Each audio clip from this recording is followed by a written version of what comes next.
জামায়াতের সাবেক আমির প্রয়াত গোলাম আজমের ছেলে সেনাবাহিনীর সাবেক ব্রিগেডিয়ার জেনারেল আবদুল্লাহিল আমান আজমিও ফাঁসির দণ্ডপ্রাপ্ত জামায়াত নেতা মীর কাসেম মালির ছেলে মীর আহমেদ বিন কাসেম কথিত আয়নাগর থেকে মুক্তি পেয়েছে।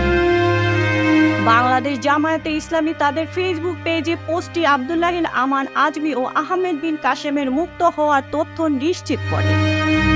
দুজনের মুক্তির পর পার্বত্য চট্টগ্রামের আঞ্চলিক সংগঠন ইউনাইটেড পিপলস ডেমোক্রেটিক ফ্রন্ট এর নেতা মাইকেল চাকমাকে আয়নাগর থেকে মুক্ত করে পরিবারের কাছে ফিরিয়ে দেওয়া হয়েছে।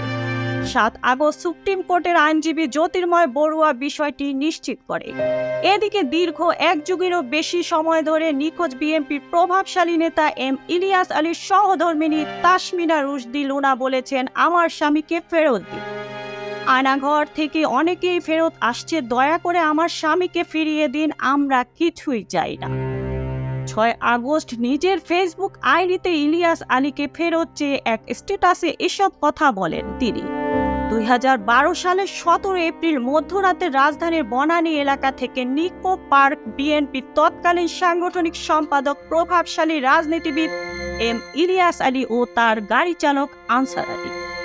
পরে আইন শৃঙ্খলা রক্ষাকারী বাহিনী জানায় নিখোঁজ এ দুজনকে তারা তুলে নেয়।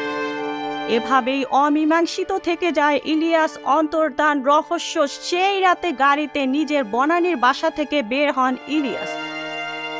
এ সময় তার সঙ্গে ছিলেন গাড়ি চালক আনসার। রাত 12টার পর মহাখালী থেকে পরিত্যক্ত অবস্থায় ইলিয়াস আলীর প্রাইভেট কারটি উদ্ধার করে পুলিশ। তখন গাড়িতে ছিল না ইলিয়াস ও তার গাড়ি চালক। এরপর থেকে নিখোঁজ রয়েছে বিএনপির এই নেতা। দীর্ঘ এক যুগেও তার নিখোঁজ হওয়ার রহস্য উদ্ঘাটন হয়নি। নিখোঁজ হওয়ার পর থেকে সিলেট বিএনপি নেতারা নানা প্রতিবাদ কর্মসূচি করে আসছেন ইলিয়াসকে ফিরিয়ে দেওয়ার দাবিতে। বিভিন্ন সময় জেলা প্রশাসকের মাধ্যমে সাবেক স্বরাষ্ট্রমন্ত্রীদের কাছে স্মারকলিপিও দিয়েছেন সিলেট জেলা বিএনপির নেতারা, তবে কোনো সন্ধান মেলেনি তার।